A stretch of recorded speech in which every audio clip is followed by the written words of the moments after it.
ও দিদি নিয়েছে, চলে আয় চলে মানু চলে আয়।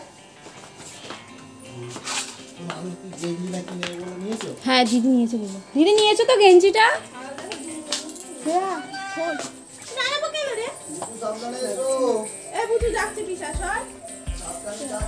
টাটা করে দাও,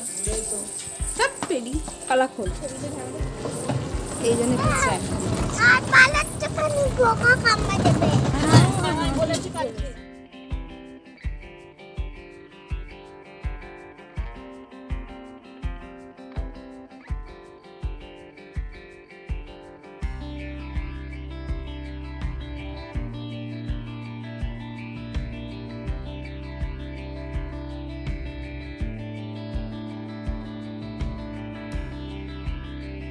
তো আমরা ট্রেনে উঠে গেছি। এবার আমরা নৌকা করে পার হব, তারপর আবার টোটো করে যাব। টোটো বা বাস দুটোই যায়, যে যেটাতে যাবে চলে যাবে, লঞ্চও যায় নৌকাও যায়। তো আমরা নৌকা উঠেছি, কিন্তু একটা জিনিস আমরা দেখতেই পেলাম না, গঙ্গা যমুনা, যেটা আমি ভিডিও করতে পারিনি। কি জানি কেন দেখতে পেলাম না, নৌকাটা মনে অন্য দিক দিয়ে গেছে। দেখাবার খুব ইচ্ছা ছিল। জলটা পুরো মেশেই না, দুরকম জল, দুটো কালার পুরো আলাদা। তো মানু পিসির কাছে বসে আছে, আমরা এত রোদ তাই ছাতা মাথা দিয়ে বসেছি। দেখো কি সুন্দর গঙ্গা। তো আজকে আমরা যাচ্ছি মায়াপুর। দেখো আস্তে করে মন্দিরটা দেখো দেখা যাচ্ছে।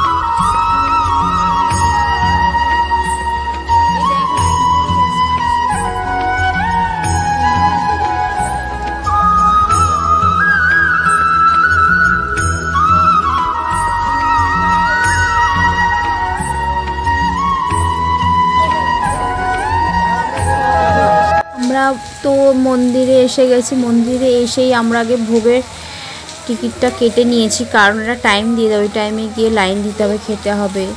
তো 50 টাকার টিকিট কেটেছিলাম। অনেক কিছু ছিল, ডাল ছিল, ভাত, পনিরের তরকারি, একটা শাক চচ্চড়ি ছিল, তারপর পায়েস দিয়ে ছিল। তো ভালোই খাওয়ার ব্যবস্থা ভালোই ছিল, কিন্তু একটু হয়রানি হতে হয়েছে। অনেকটা ঘুরিয়ে আমাদের মানে সবাইকে, আমাদের না, ওইখানটা একটু কষ্ট হয়েছে সবারই। তো এইখানে হরিনাম করে সবাই, এখানে এসে হরিনাম ঠাকুরের নাম করে। এই দেখো এই কুঠিরটা সামনে দিয়ে ঢুকতেই এইখানে একটা দোকান আছে। এইদিকে কুপনের খাবার কুপন দেয়, ওই দিকটা ডান দিকটায়।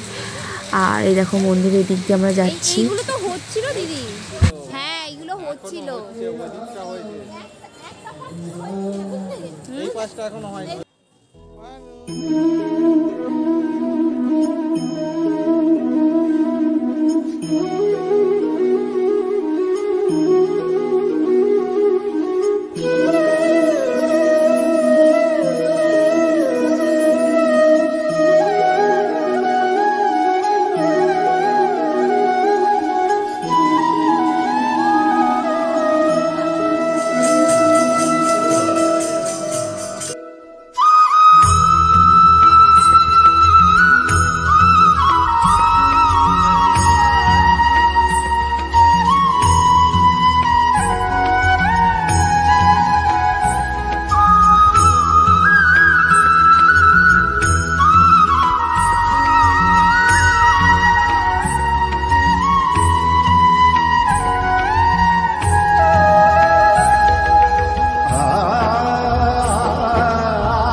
আর বন্ধুরা তোমরা তো জানো ওখানে ঠাকুরের ছবি তুলতে দেয় না, ফোন নিয়ে ঢুকতে দেয় না, ফোনটা জমা রাখে, জুতোগুলো সব জমা রেখে দিয়েছিলাম। তো আমরা এইভাবে বুঝলাম, ভেতরে বসেছিলাম, খুব ভালো লাগলো। এটা বাইরেটা কি সুন্দর, কত সুন্দর দেখো সাজানো আছে। আরও কিছু কিছু ভিডিও যা যা করছে সব কিছু আমি এই ভিডিওতে তুলে ধরেছি, তোমরা সেটা ভালোবেসে দেখো। আর আমার চ্যানেলটার পাশে থেকেও আমাকে সাবস্ক্রাইব করে রেখো, আমি যে রোজ রোজ ভিডিও ছাড়বো তোমাদের কাছে তাহলে চলে যাবে। তোমরা ভালোবেসে দেখো, যদি ভুল কিছু হয়ে থাকে তাহলে ক্ষমা করে দিও।